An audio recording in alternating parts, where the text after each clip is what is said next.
Hi. Hi, everyone. Welcome back to the E4 Youth Virtual Talk series. As you guys can see, we're on here at a new time. We are no longer doing Thursdays at 1, but now we're doing Wednesdays at noon.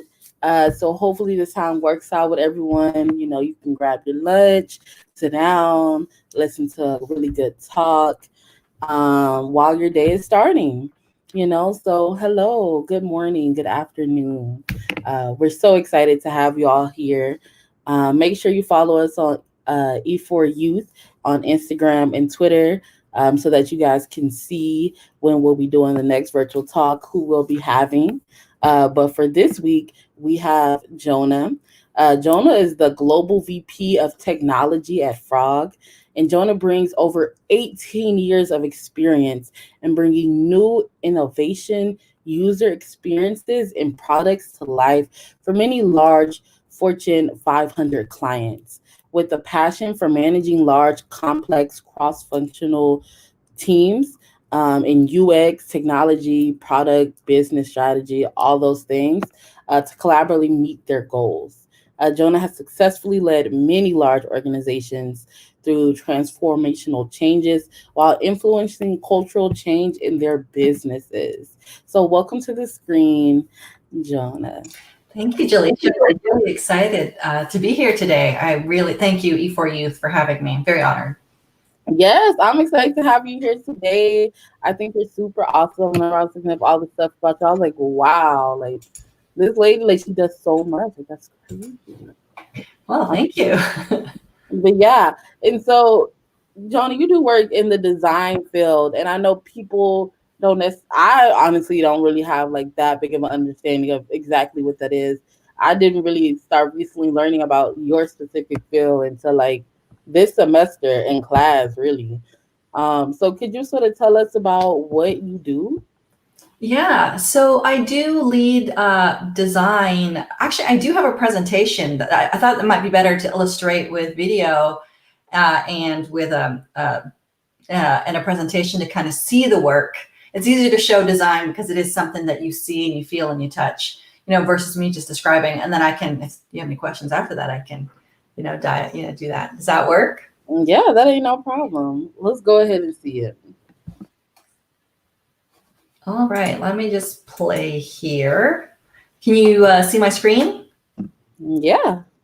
All right, so my name is Jona Moore. I am Global VP of Technology at Frog. This is just a picture of me. It's not the most flattering picture, but I was trying to find it the last second, of me working in a team with a team of designers, strategists, technologists, product people in our Austin studio.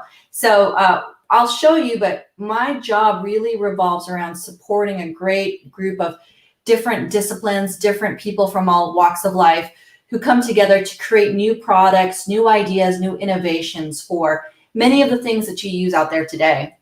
I am based out of Austin. This is us in our old Austin studio. This was a studio before COVID shut down. We're actually moving down to Congress, but we were at 6 in Congress before, and now we're sort of moving a little bit more south in the new year.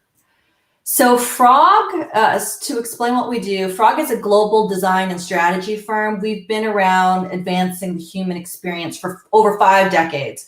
I didn't even know about Frog up until probably the last decade or decade and a half of what we do, but you can kind of see some of the work behind here, and it varies. It's so different. It ranges from industrial design. It ranges from doing really experimental design, service design. And we have the strong belief that form should always follow emotion. And, going into our 6th decade of innovation. So we've been doing work back from I think we started in 1969, doing work such as you can see here at Sony Walkman. We did work for Steve Jobs, designing the Snow White design language system. We've done even work, but when we started going to digital for people such as Napster, I don't even know if some of you even know what Napster was, but that was the beginning of moving into shareable music. We've gone into more immersive things. You can see some of our work with Oculus, and then a lot of different venture work now to the 2020s. And so I think the next thing is going to play a video, and it should show you really what we do.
Great. So that's some of the work that we've done. That's one of our work reels that we've done for the last 20 years. But we really create really new experiences that expand and deepen the relationship for 80% of the Fortune 250.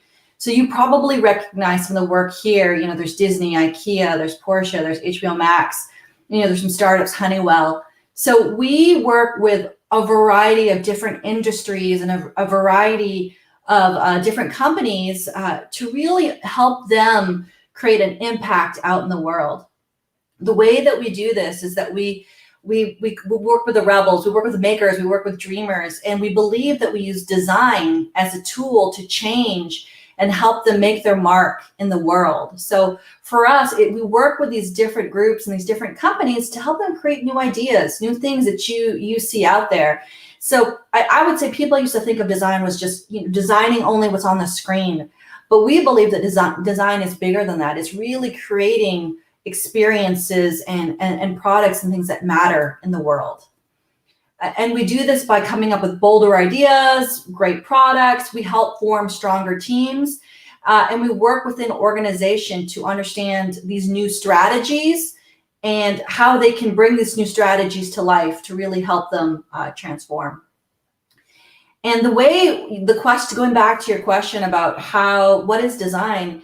Design for us is really understanding, anticipating the needs of people, really understanding, not working from what already exists, but going into people's homes, talking to people, understanding what they need, and then creating solutions that support them. So what we do is we understand those needs as designers. And when I mean designers, that's everybody on the team. That is technologists, that is strategists, those are people in product. Everybody to us at Frog is a designer. And what we do is we think about the world and what it could be. And then we work backwards to understand what is it really going to take to get there? What is it going to take to make something that's going to have an impact in those people's lives? So that is how I would describe what design is in my definition. So I hope that helps. Yes, okay. No, yeah, that was definitely a really good explanation, better than I could have ever explained. And it makes a lot more sense now. I mean, this field is really unique. I mean, how did you jump into this? Could you sort of tell us about your story and how you got to this point? Yeah, it's very interesting. So I started out, I'm actually Filipino Canadian. I grew up in Canada, both with immigrant parents. My dad is in maintenance. My mother is a nurse. And so there was, in my culture, a lot of people become nurses. So that's what everybody thought I was going to be when I was a young child. But I don't like blood. I had no idea around it. And, my dad could see that I was really interested in technology and gadgets. And I have to credit a lot to my father because, he was working maintenance in a hospital, and he asked somebody, what do you do? I see you around a computer all the time, and I see my daughter's kind of interested in it. And she was actually selling an old computer where you could program games like Pong and stuff. So he brought that home to me, and exposed me to it. I loved it. I loved making things. So I was programming little games and things back when I was young. And it really set a groundwork for me to continue on with that passion. And so one of my first jobs when I was in high school was I worked in a community center, filing papers, helping out with the kids and doing, being a front desk person. And when they all of a sudden were shifting into computers, and I loved computers in the background, all the front desk people only had used typewriters. None of them had ever used computers. And so I basically said, like, hey, I like using computers and I like learning. And so I had no background in it, but I said, I can read a manual. And so they computerized, and I really got exposed to it. And I was really excited because I went from making like $4 an hour, I think, to $8 an hour, because he didn't have to pay for these really expensive programmers to come in. And I just read books and helped them make like a sports, database. So then I realized, wow, there's something here in computers. So I did a lot of work in like after school. I learned a lot about it. It was kind of a new thing, but I just loved making, and I loved design. I was, one editor of my yearbook. So it was just things, I just loved doing all those things and putting technology and putting together design. I just loved making. And it kind of went through. I went to college, and I knew like my parents really couldn't afford for me to go. I also wanted to be a journalist. And my dad's like, hey, there's no money. That's what he told me in journalism, but maybe there's something in this computer field. And I think my passion of writing and my passion of making and computers is something that I always liked, but I didn't know what job that was. So I just went into computers to become a programmer. I went to school at NBC, and then I got a job as a QA programmer when I first came out of college. And then I came south to the US when technology started getting big. And, I really got into the technology portion, but design wasn't a big thing when I was, going through. You were either a computer programmer or you were a business person.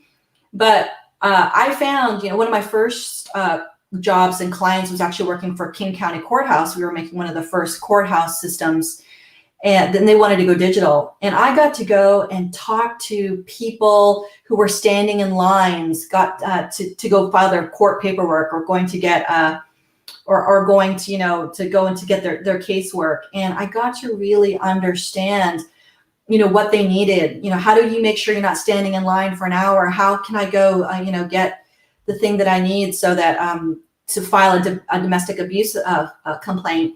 I was really understanding all those needs to help create better solutions. And that's when I truly found that I loved not just technology, but I loved doing things for people and making things that matter.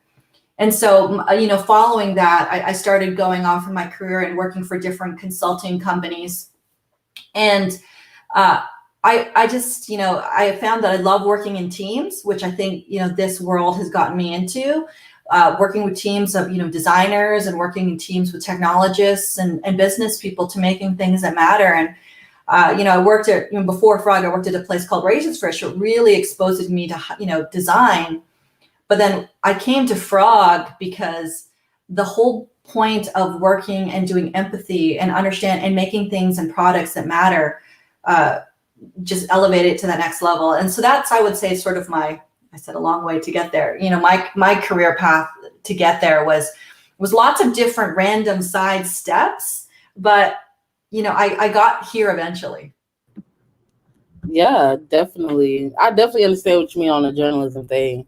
They told me I wasn't gonna make no money either, because I'm a journalism major, especially right now with the fake news thing. But yeah, that's definitely like really like interesting how you did that. I mean, now you're top dog. Now you're VP of the company. We love to see women in positions of power. Like what type of skills did you sort of gain to sort of get to like that leadership position, right? Like now you're not like the one like doing the design, but you're leading the design projects. So what does that mean? I think the big thing, and I think I took this throughout my life, is being a big team player and working through with the team to get solving a problem. So I think that it's really important to not just command people and tell people what to do, but to be part of the process, to understand the challenges that your team is doing, and making sure that you're all working towards a common goal to get there. And when you do that, you're building relationships with these different people that will go throughout your career. I can say, it's important not to burn any bridges as you go through your career, because they could be someone who recommends you somewhere else for another position because they saw your potential. So I think teamwork is a big thing. I would say, as I was paying my way through college, I worked in retail, actually, and I would say customer service. The things that I did back then around customer service and always making sure people were happy with what they were getting, listening to people. And I think that translates a lot to what I do today, and in terms of listening to what people need, making sure I'm addressing it head on, putting, even though I think they might be making, whether they were shopping for the wrong perfume and I thought it maybe wasn't the best thing that smelled on them. I did a lot of perfume retail. But put that aside and making sure that you're listening to them, what they want, instead of, what I think, but also being able to give them my recommendation and letting them trust my recommendation. So it's really about building trust in your team and then building trust with your clients. And then I said, just to get to where I would say there was lots of stumbling blocks, along the way. I took a lot of risks. Areas where, some others, I would say, maybe wouldn't have taken the risk, but, it's just something, it's showing that passion and showing that you're willing to take risks, because to be a leader today and to make progress, you have to make those, risky moves, and you have to be willing to take chances on things. Right. That's something. I love that. I love that you did that. I know right now it could be a little harder for like people to take risks because it's a pandemic. So I definitely understand what you're saying. I mean, with all that, I also seen on your LinkedIn page that you said one of your skills were design thinking, and I was like, that's really like interesting. Like, what does that mean? Like, how? Like, what is it? It was labeled as like an interpersonal skill. So I want to know like what that was for you in the work that you do. Yeah, so design thinking, I think it comes back into understanding the needs of the people that you're designing for. It's, on having empathy, it's understanding their behaviors, their motivations. So going in, listening, a lot of listening, a lot of understanding, taking those things and understanding what motivates them, what are some of the needs, what are their pain points, what are the things that are around them that are, what are they stressed about? Taking all of those factors in, creating insights to potential solutions. So I would say design thinking before, when we would make things, but I admit, 20 years I've made years ago, I made things that are not the best looking things. But I think it's not just so much about making something that's beautiful, but it's about making something that matters, making something that has impact.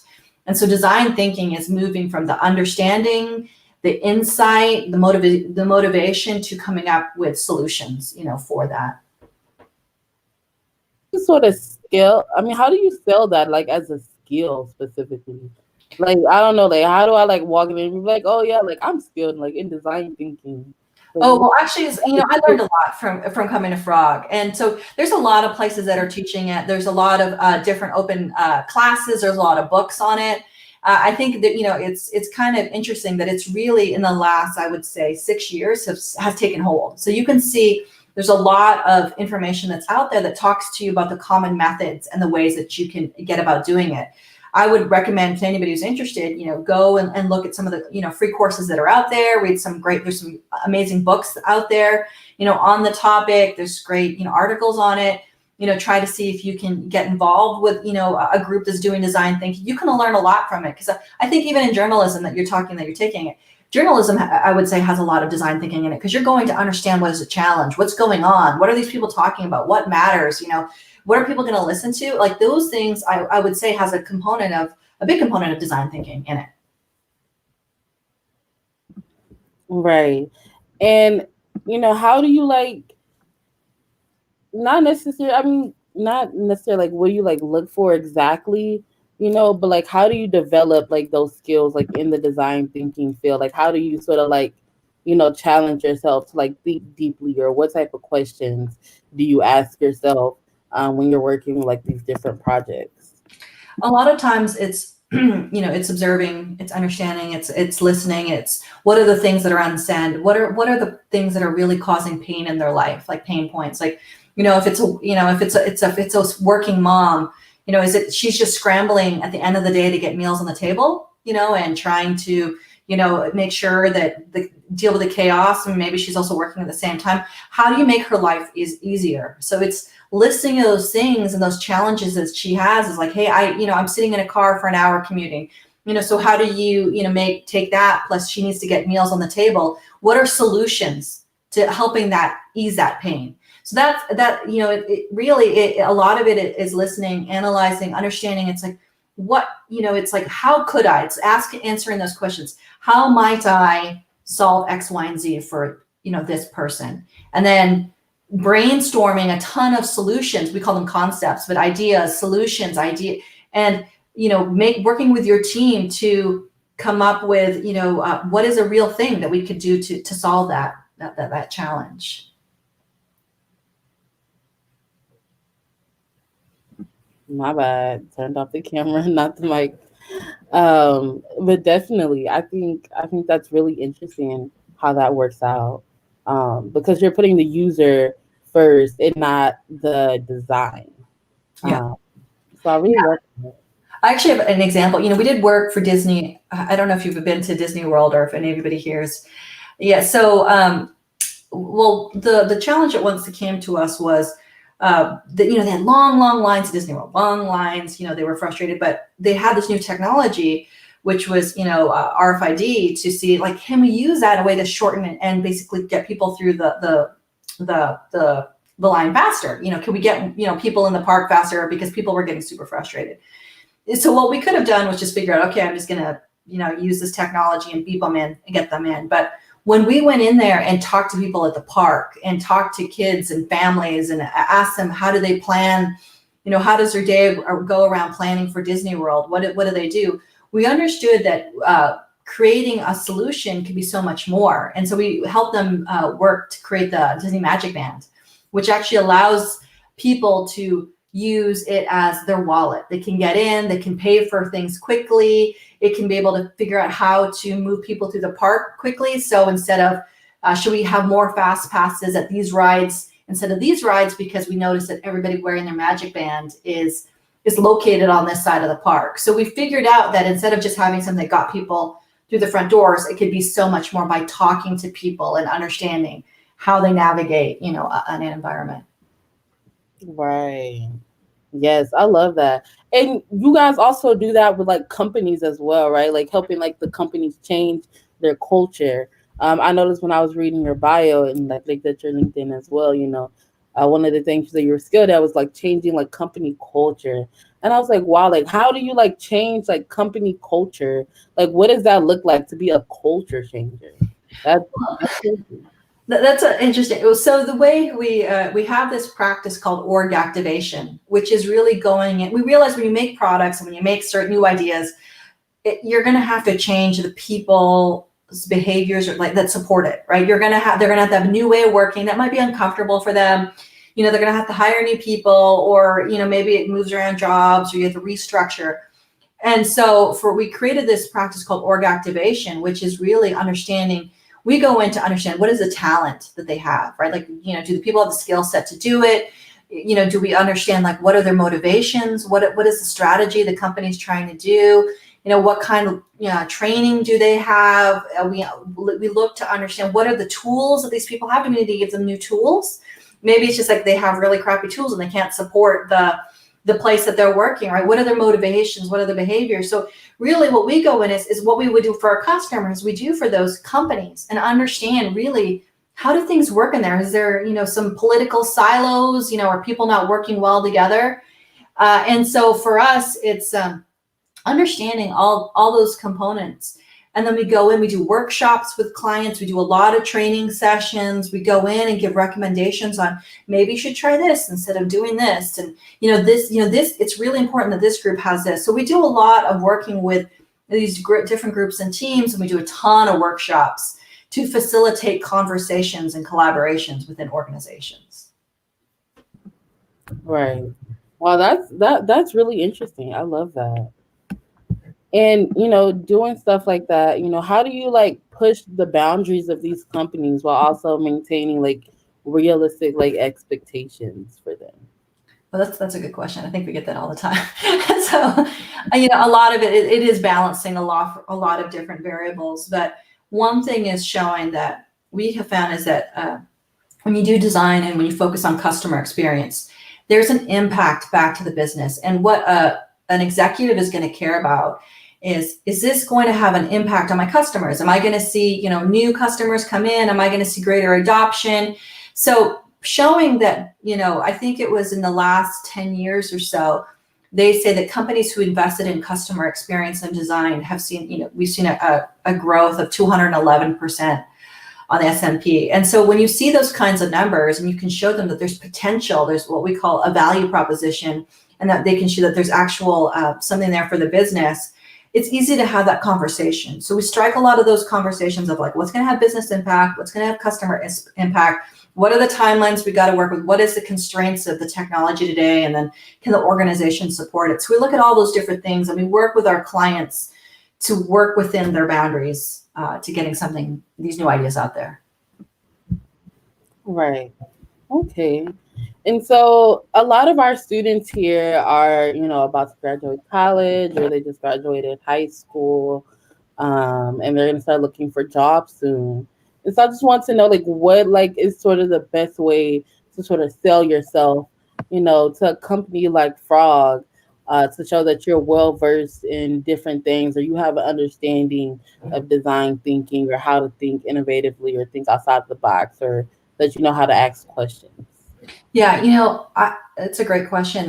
Having a drive, showing passion, showing, and that should come up in whether you volunteer in extra work, you're doing activities or things in the community that matter. Those things show up big time.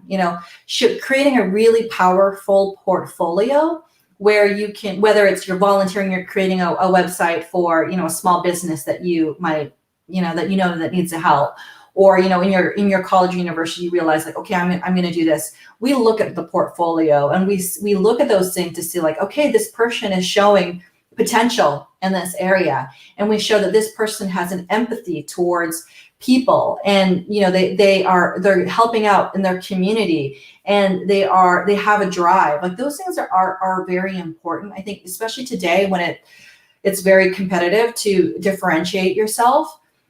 Going out there, getting some, work experience, community experience, getting that, into your portfolio, really matters. And showing that you have a drive and tenacity in that. Take some courses in design thinking, read some books, go out there, and from what you learn, go out there and see if there's organizations that need the help. There's a ton of organizations who want help and need help. So can you volunteer or support there, or can you find internships in there? So. Definitely. And then in doing that, I feel like this job also will require like a lot of like networking. Do you have any networking tips for us? I think when you go out there and you work for, let's say some great organizations, or you're volunteering, or even some things that you're doing today, we just met. There's that's, I think, great networking. I think being able to go out there and support these different organizations, that's how you network. Because people like me see you doing these kinds of great initiatives, and we're like, oh wow, you might pop into it, or like you go to apply. That's something that we take account for. I think for networking, it's really about building relationships, maintaining those relationships, making sure that you are. I think it's really about maintaining relationships, out there. And it's interesting. I had worked with somebody about more than 10 years, about 14 years ago, a long time ago. And then I was working on a potential opportunity for a new client, for a nonprofit, for one of our clients. And this guy that I hadn't seen in 14 years, all of a sudden is on the other side. And I was like, oh my gosh, I haven't seen Mike. I haven't seen you in forever. But it was because we had a relationship, working many, many years ago. And it was a positive one that we were able to figure out, like, okay, how can we work together on this new thing? So I think that, you're going to, especially in Austin, or, it's such a small town. I think I've worked with many different people all over, it's just, make sure that you're going to have a referral or you're going to have a strong relationship with someone who's going to vouch for what you do. Okay. Note taken. I mean, and sort of what types of jobs are available in a field like this? When you were talking about earlier, you did know that like this was like a job, so like, can you sort of like explain to us like what type of jobs are in like the design thinking industry, or like what do those like position names look like and sort of what they do? Yeah, so some of them are designers. Obviously, you'll probably see the role of designer everywhere, and there's different types of designers. We have interaction designers, we have visual designers, we have service designers. There's industrial designers, the people who make the physical. There's we actually have architects who are not technical architects, but they're places architects. Building. They work in our space too, because we do a lot of place work as well. So, at Frog, we have, those different types of designers. On my team, we have design technologists. I think Google calls them creative technologists, but these are technologists who have a passion for making really beautiful designs come to life. They are people who do, whether it's front end development, which, when it was websites, mobile, or they do things where it's bringing some of those really cool, AR, VR, or interactive experiences to life. Then we also have strategists, business strategists, people who go to maybe business school. And for them, they come in and help us validate the business models around some of these ideas. Sometimes they think we're crazy, but they say like, oh, yeah, here's the potential for this idea. So we have strategists. We have, did I go through? We have technical architects. We have product people. So I have some product managers on my team who basically are making sure that all these things are thinking together, and how do you ship this together as a cohesive product out in the market. So those are some of the job titles that are out there. I know that that's a lot, but I think that talks about the complexity and the variance that we have in our industry. Right. And I think with that, the industry, I feel like it's fairly new. Although it's been around for a long time, I feel like not a lot of people like have known about it. So how do you think the industry has like changed and developed over the years, and where do you think it's going in the future?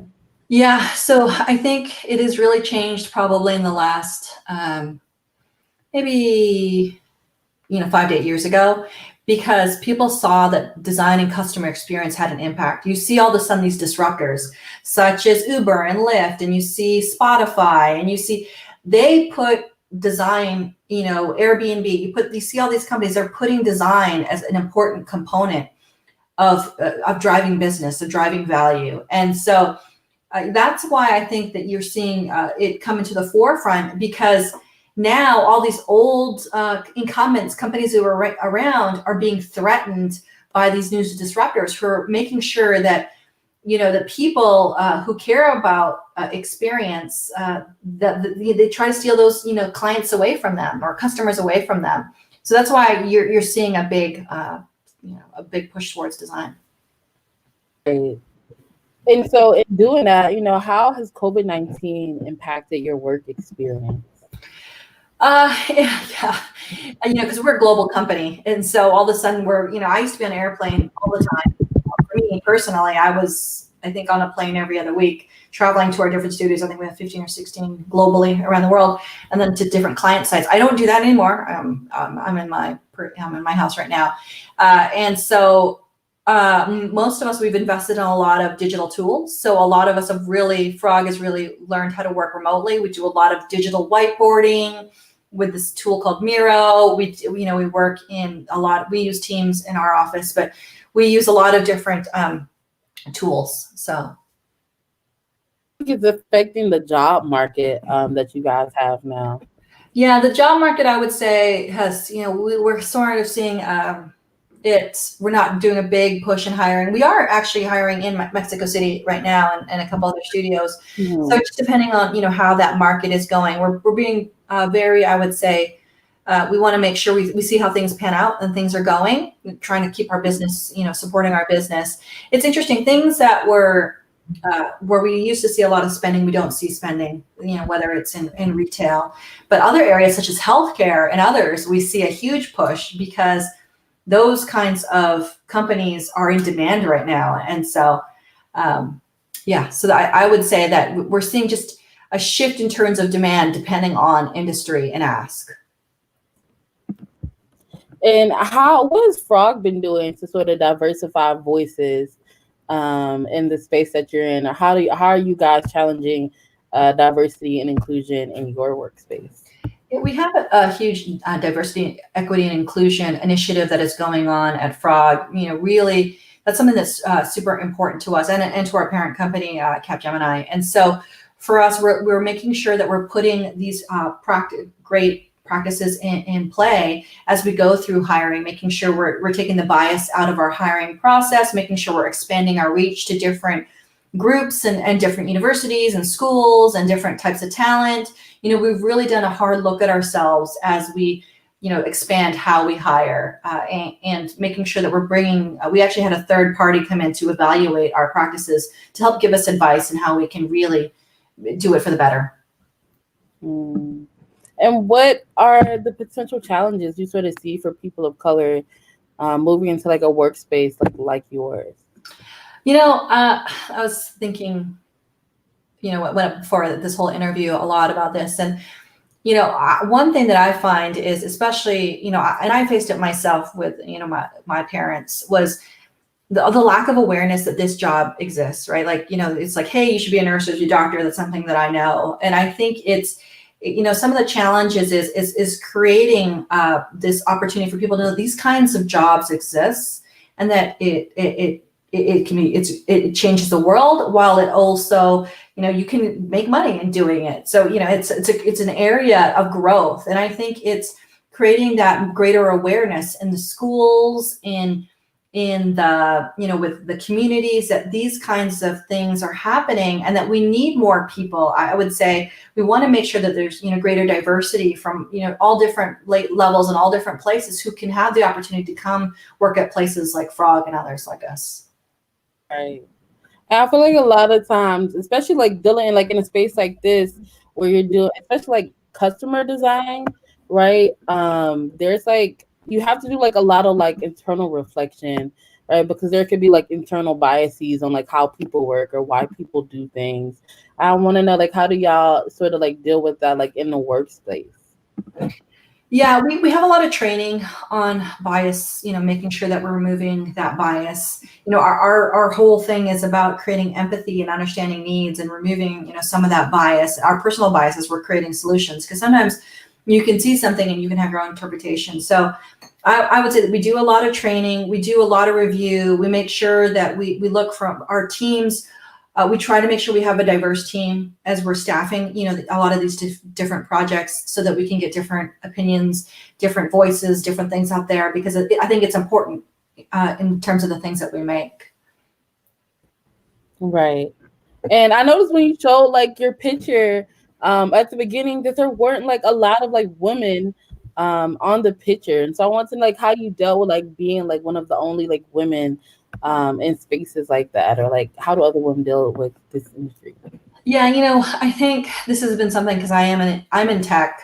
In the design world, I think actually it is around 50-50. I think the exact numbers, but for design, I think it is more equal in terms of women to male ratio. But in technology, it's not even close to that. And this is something that sometimes I go into many meetings where I'm the only woman in the room, and throughout my whole, even in college, that's the way it was. I think I was one of like 3 out of like I don't know how many hundreds of people. So how do I deal with it?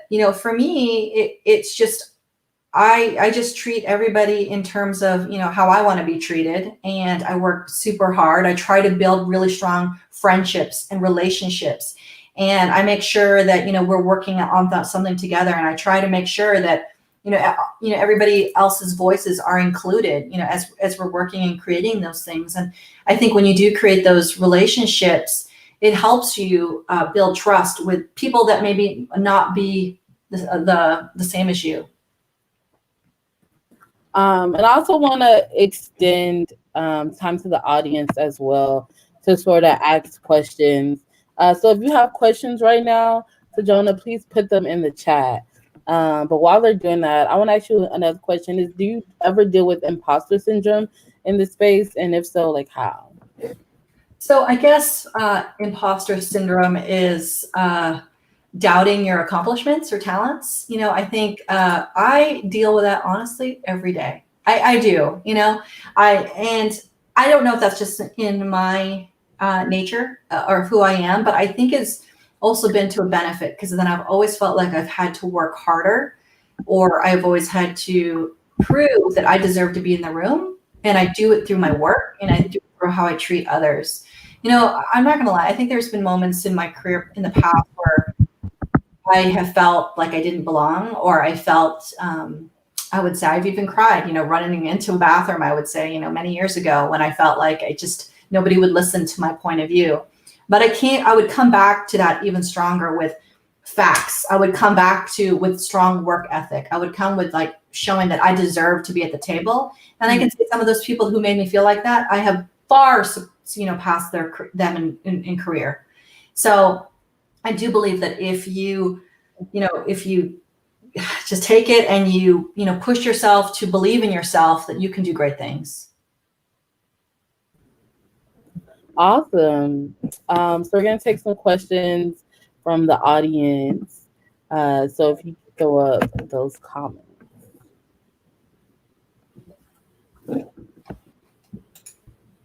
Yeah.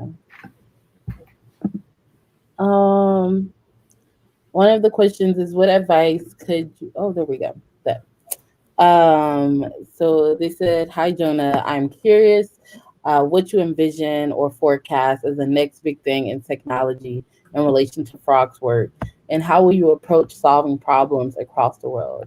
Thank you, Thea. Okay, thanks, Thea. Okay, so I think the next big thing is we called it convergent design, which is, I would say, it's the coming together of place, like physical place. It's coming together of emerging technologies. So whether that be, sensors, connected devices, AR, VR, zero UI, which we say is like gesture-based technology, and then also I would say bringing together physical design as well. So it's all these two components that used to be like in different silos, but it's now creating these really great experiences where it's invisible, where you can't even feel the technology. You walk into, we did some work with SF MoMA where you could walk into a room and the art came to life, and it was just based on you moving your head. The painting would move, and the things around you were very contextual. So I think that's next. I really want to see a lot more in gesture. So, moving away from screens, because I feel like screen and is I feel like it's a little old. I think it's now like, can we work in front of us and have things move and play? That would be really exciting for me, and I think there's a lot of opportunity. Definitely, I love that. We had another question from Carl, and it was, what is a recent project that you're most proud of and why? There's so many. Um, there's so many, and then if some of the frogs are listening, they might think I'm choosing my favorite. So I'm trying to figure out how to not do that. I'd say one was recently for a large company. It's an incubator. It's not out there yet, but we went from basically 0 to 9 months of an idea for a new home services, I'm trying to figure out what I can say, platform. But it was super exciting because we went from going into people's homes, trying to figure out what do they need, and then coming up with really ideas and great solutions, and then making it, building it, making operators start a new business model, building the technology all around it. And the team did it within 9 months. And I'm super proud of that team because there were so many challenges. Also, we had to change an organization and help them hire and figure out what's the right type of team. So that's one thing that I've been super proud of. I mean, we've done, I'm super proud of the portfolio that I've gotten to work with. I've gotten to work with Marriott, USAA, NFL, others. And those are just, some really great, big organizations. But to me, it's more about the work and the people. And I love that. I love the people that I work with. I love that. Me too. Me too. I feel like that's like such an essential part of like working. Like if I don't like people, then I don't like the job. So I definitely feel that. But just to sort of wrap things up, could you sort of tell us like what are your like plans for the future, personally and professionally? My plans for the future. Okay. First get through this remote school thing with my family. It's that's been but no, I think personally, professionally, I don't know. I get asked that all the time, and I really love what I do. Honestly, I love what I make. I love the people that I get to work with. They're super talented and they're smart, and I learn something every day. And they're highly collaborative and talented. So if I got to do this, continue on, I'd be super happy. I don't have any aspirations to rule the world or anything like that, because I think what I get to do is work with great people who are trying to change the world. So Awesome. And then we have another question from the audience about, have you ever had to fire a client, and if so, how did you handle it? oh, fire a client. I would never, I'm not going to say the word fire, but I would say break up with a client. So, we did have a client who was, um, I would say their behavior was not appropriate to the team. And the way that they were working, it was just not our styles. We're a highly collaborative kind of organization, and they weren't. And they were there was a person on the team that was not treating some of our people well, and so we ended our relationship with them. After we tried to get there, we worked with them to try to figure out how to get there, and it never panned out. And it's they got it. We didn't frame it like we're firing you. What we framed it as is like, hey, we need you to change these ways, because we can't lose our employees. And they were not willing to do that, so we decided to part ways. So So that's crazy. That's so good that like y'all chose like you chose like your employees well being over like the company. I think it's super dope that y'all did that. But yeah, that is all the questions that we have for you today. I appreciate you so much for pulling up. There was a lot learned. I did not know a lot about the design thinking field till now. So I think this is like super interesting. After this, I'm probably gonna make Carl buy me a book. You know, 'cause, I feel like I'm more interested in like the things that you're doing now. I think those are like really cool ideas, and the way that y'all think about things. So thank you so much for coming. Is there anything you wanted to end with or leave us with? No, I just want to say thank you for this opportunity. I really enjoyed it. I think what you guys are doing is amazing. I want to thank you on behalf of Forum for giving us the opportunity to expose, a new group of people to design, and would be happy to, keep up in the conversation. So thank you so much. This has been great. Awesome. Thank you so much. Well, I'll see you later. And as for everyone else, I'll see y'all next week. We'll be having more really cool talks just like the one we had today, next week on Wednesday at 12. So if you thought this was cool and you learned a lot, pull up next week and learn some more. Invite your friends, or people that you think will be interested in learning about new dope experiences, or people who are sort of confused or don't know like what they want to do with their degrees or what job field they want to go into. I think that these virtual talks are really good for that and showing people what's out there. Also, E4U does that as well, in our CLA program, where we expose students to many jobs in the technology industry. And that's something that you guys can apply for and sign up for and get paid to sort of learn about new jobs that are happening. So if you want to do that, you can check out our website at e4youth.org, or you can follow us on social media and DM us there about opportunities and learning about different job industries, so that you can explore and learn and grow yourselves. So that being said, I'll see y'all next week. Bye, y'all.